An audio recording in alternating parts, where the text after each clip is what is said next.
And amazingly, he's actually lightened up and gotten more tame in the past, I'd say, 5 years or so.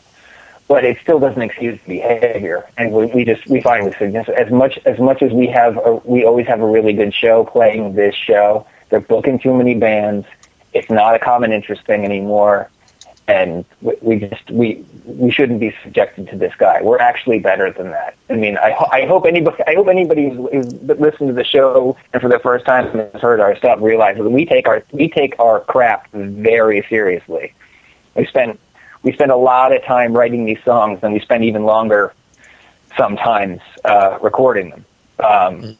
So one of the drawbacks of the collaborating was we've tried to put shows together with friends, and it's just a scheduling thing. Often doesn't work out because everybody's got a survival job, and everybody's got something else or another show or a recording session. But if you're playing a gig with a bunch of your friends, that audience has the potential to shrink a little bit because of the crossover.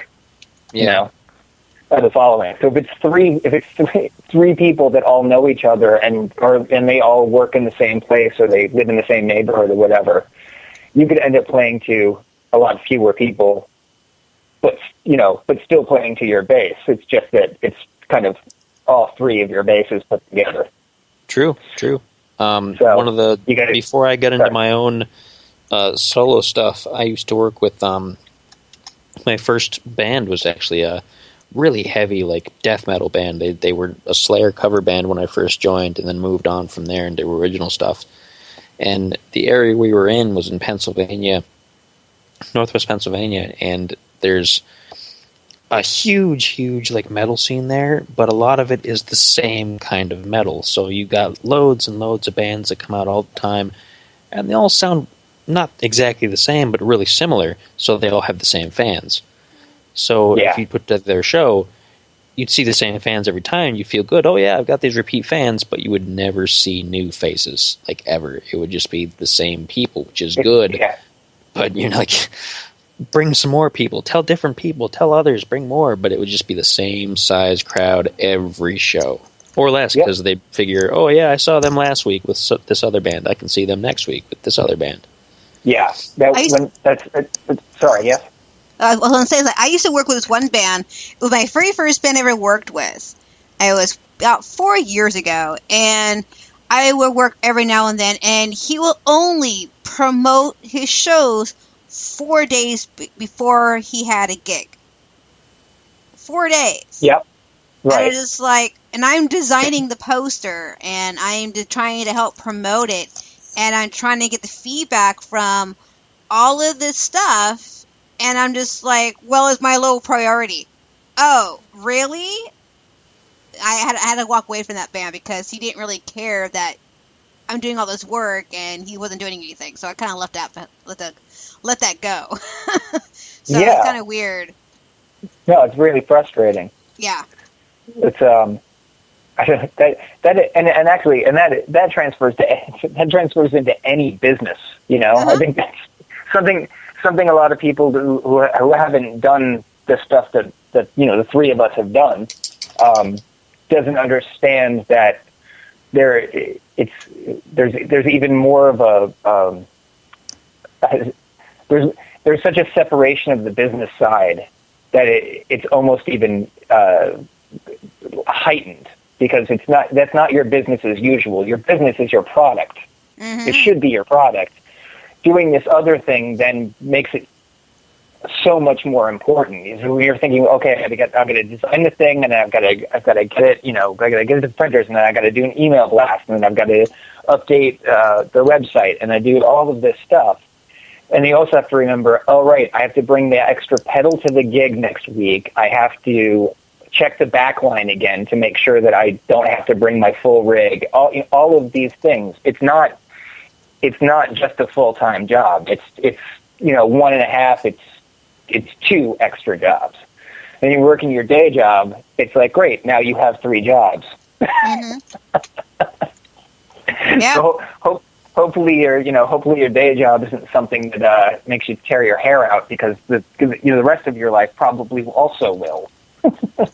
Mm-hmm. Yeah, and talking a bit more about the show, I mean, I have like Spider, I got myself, I got my 2 voiceovers, and then I got Majara, who's been, and Dennis is also helping too, trying to figure out how to promote the show much as we possibly can. And we're constantly tag teaming how to make it better. And then finally, Majara was asking me questions on the side about help for taking the brochure to her events to help me promote. And I'm like, okay, well, we're doing this, doing that. She goes, oh my god, you are amazing. Like, what are you talking about? You're doing all of this? Like, yeah, that's why I lean on you guys to help. Yeah, there's a lot of work that goes into it, believe me. Yes, I mean, I am so busy with everything else. I had to give a music pick to Spider because I have been able to do it since the podcast has started. And then after that, I transferred the website to an official website. They're not using the blog anymore. And so that's been taking all of my time, too, trying to get that website done. And the it's a huge pain in the butt. Yeah, and so I'm just like, Spider, I need help. Can you do this? And so we're trying to iron this all out. And then now that we're ironing it out, okay, now I can breathe. Yeah. And there's another thing with websites, and I set up our first website and then basically gave it to our bass player just to do the updates on. And we changed over platforms. I don't know, this past summer, I think, sort of in anticipation of the new EP. Mm-hmm. And then our email stopped working. Oh no! Entirely, and no one had done anything wrong. It was just a glitch, but it took me 2 days to fix it, and that was all happening while mixing the EP, which I was there. Which that was my job. I was there every day. Our producer and I produced this EP. And so I'm getting on a bus to go out to North Caldwell, New Jersey, which I hadn't realized was made famous by the Sopranos show. And it's a lot of turnaround time just to get all that stuff done. And it's like, well, so what do you do when you get home? Oh, you got to fix the website. So and even if you have somebody who's a genius at setting up a website and knows how to code, which is kind of less and less important now, the content still needs to be controlled. Oh yeah. So it's almost quicker to do it yourself than it is to sort of try to convey what you need. I would almost say if you can do it, take the time and set it up the first time the way you want it, edit as close as you can, and then turn it over to somebody so that they know the sort of the template and what you're going for, and say, we need to update this, we need to update that, and just send them a list and send them the files and just be done with it, which I'd love to do, but I would have to, I really have to find somebody. We have somebody who may be, taking a whack at updating our website, but yeah, it's tough. And also, I mean, for you, your website is, I think, a little bit more of a lifeline than a band is right now because of Facebook and Twitter and Instagram and SoundCloud and all that. There are a lot more venues, online venues. So, if you're in a multi-member band, it's a good thing to sort of figure out whose strengths lie where, and then delegate it out. And I'm a bit of a control freak myself, so that was a hard lesson to learn, but I did learn it early enough on. I think that it's not too much of a problem. If I say I'll design the cover and the CD, it's because I can, not because I have to. If somebody else wants to take a whack at it, then that's fine. I'm more than happy to. That's another thing too about having a band that's more than just like for me, for example, I could see exactly where you'd be coming from because as a solo artist, I do everything top to bottom myself. I do all the recording, engineering, like everything, and it's a bit overwhelming. in a band where you have maybe like 4 or 5, 6 people, you're almost tempted to have like, oh, well, this guy's so good at all this kind of stuff, so he can handle that all the time, and we'll just do all this over here. And you have people who are just like, oh, I just show up and play a show, which, you know, can be good. I mean, you don't want to force anybody to do things that they can't do, but if someone has a talent that's helpful, you know, they should use it for everybody, because it just helps to have more hands disseminating the information and working in areas that are a bit more pinpoint than having everybody just be jack of all trades and then constantly stepping on each other's toes over the same things. Yes. Yeah, that's very well put. I think it's kind of one of the cool things about our band is we never have had any ego issues. I mean, whether there were any and were internalized, so they never were brought to the surface, or or they just didn't exist in the first place. We all listen to each other a lot, and I think what's neat is even just in a day-to-day in a rehearsal, if somebody has an agenda for that day, that's what we tend to do. And Mats and I tend to be pretty vocal about. Okay, all right, well, we did this song twice. We did this new song twice. Let's move on and shake it out, and then we'll go back to it, and we know exactly it's going to be, in 35 minutes we're going to go back and do this. It's just the way we operate. That's the machine that has formed over time. And so in terms of promoting, that has sort of become we've sort of copied that same model. So, I don't envy